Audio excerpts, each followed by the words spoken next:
Hello YouTube, thanks for joining me for another video today. This is Living History Militaria, and I'm going to be going over all my recent additions to my military collection.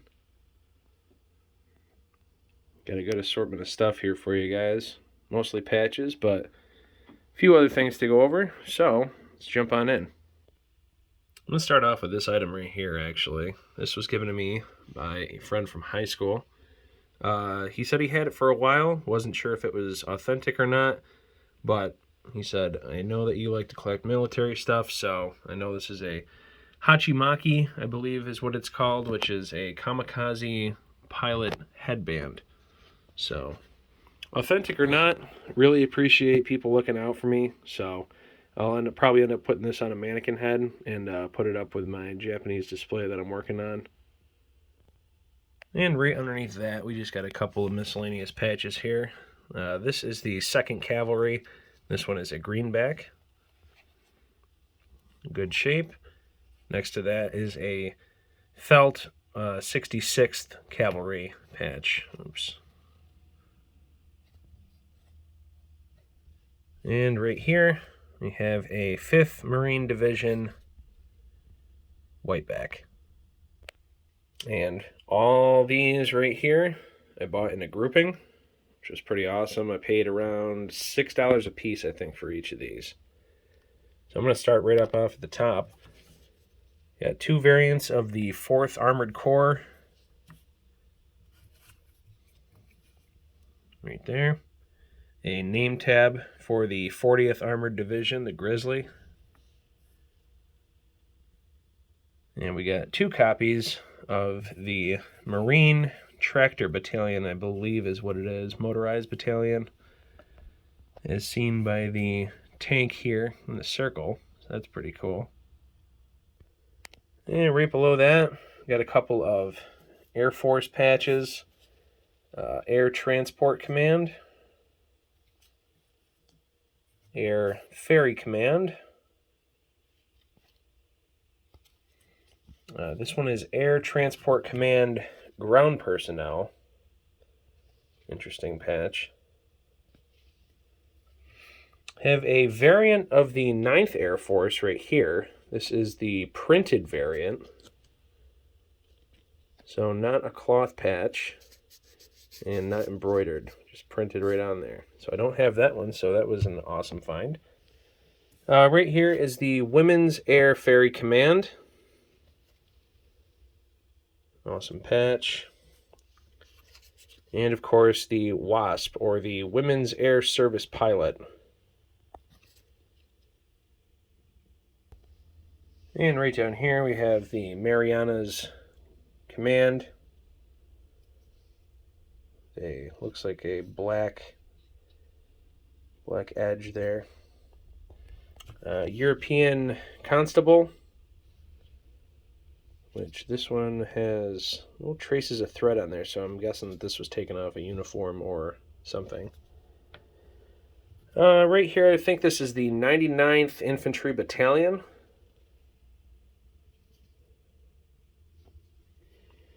And next to that, the 12th Infantry Regiment.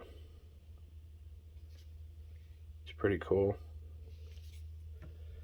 Got a 91st Infantry Division patch right there. And underneath that, we got a couple World War I patches for the Signal Corps right here. Pretty cool. And one for, I don't think it's Medic. Can't remember exactly what that insignia is. But the person who was selling all these put it up on an auction page that I'm in. Said make a deal. I don't know much about them, so made him an offer. I think it was about $125 for all of these patches plus shipping. So, and I don't have most of these, so it was a steal. Manhattan Project patch right here. I was after this one for a while. Looks like this one was stuck in a scrapbook.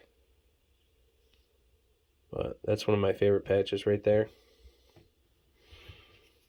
Right here, Bermuda Command. Nice white back. And a couple Ghost Divisions in there as well. I believe this was the 6th Airborne.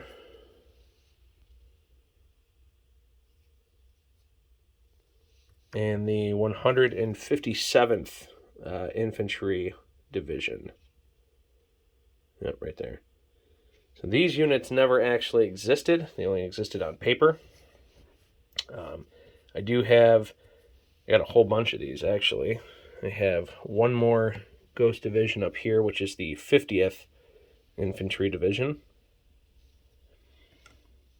So I got a whole display case of just Ghost Divisions, which is pretty awesome. It's one of my favorites to collect. I got a Minesweeper patch right here.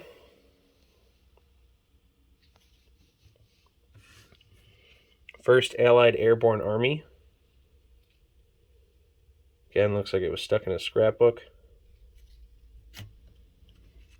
A World War II era 101st Airborne.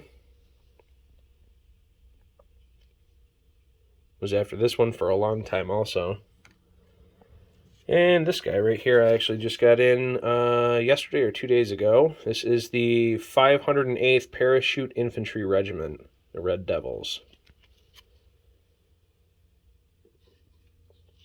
Super excited to have this one. This is my first Parachute Infantry Regiment, or PIR, patch right there. So that's all I got for patches to show you, but let's dive in onto some more exciting things here. Down here I got a couple of Liberty Loan buttons. This one is World War I. Get behind the government, Liberty Loan of 1917. It's pretty cool. It's a little tiny pen. And an even smaller pen, United War Fund 1942. Moving on over here, I got a couple of bayonets. First one I'm going to go over here is the German KAR 98K bayonet with a Bakelite handle. Everything is original on it. And here's what it looks like unsheathed. Original leather frog here. Still in decent shape.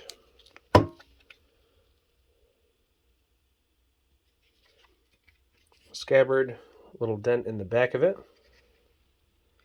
but doesn't really affect how the bayonet sits in there. Just a little snug. And right here we have the handle.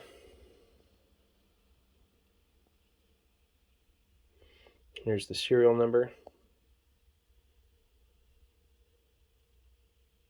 1941.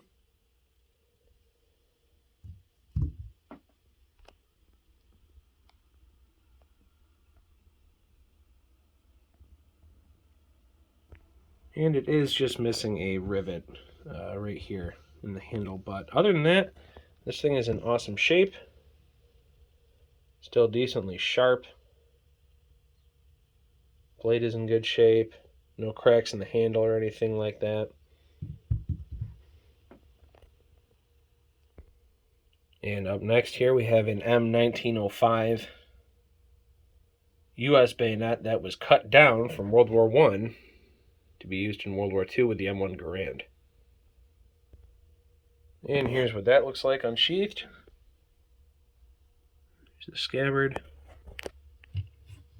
Scabbard's in awesome shape.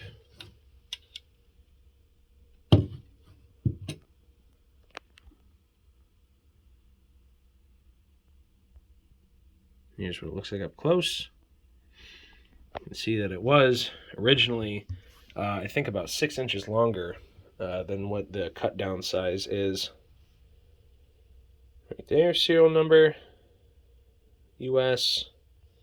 And if we flip it over, right here's the giveaway, Springfield Armory, 1918. Handle is still in nice shape.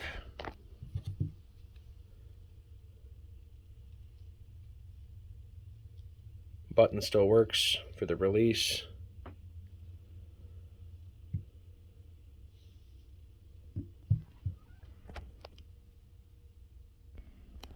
Next, I think I want to show off this. This is an M40 Stahlhelm. with winter camo.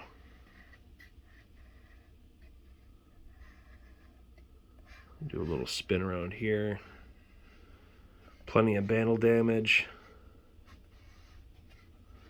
Not sure where this one was dug up. I bought this off of the same guy that I've been buying my German helmets off of, and he always has information on where they're dug up. This one he said, however, he had found it a flea market and didn't have any info on it. Unfortunately, however, still evidence of the winter camo is on there. And of course, right in the front, down here by the brim of the helmet, and right up here, entry wound. If we take this off, you can get a better look at it. Battle damage here on the skirting of the helmet too. Huge dent on the inside. No exit wound. As you can see there, that's just the air vent in the back.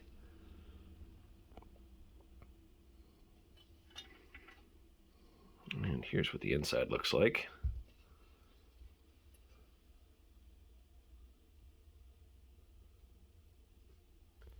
And so that sits right here with my German display and looks awesome with the other style helms that were all Battlefield dug as well. This is a really awesome item. This is a World War I Brody helmet with the red six-sided star of the 6th Infantry Division.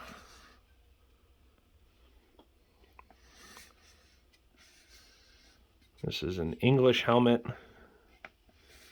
that was made for the U.S. during World War I. Oops. Careful not to tip it over.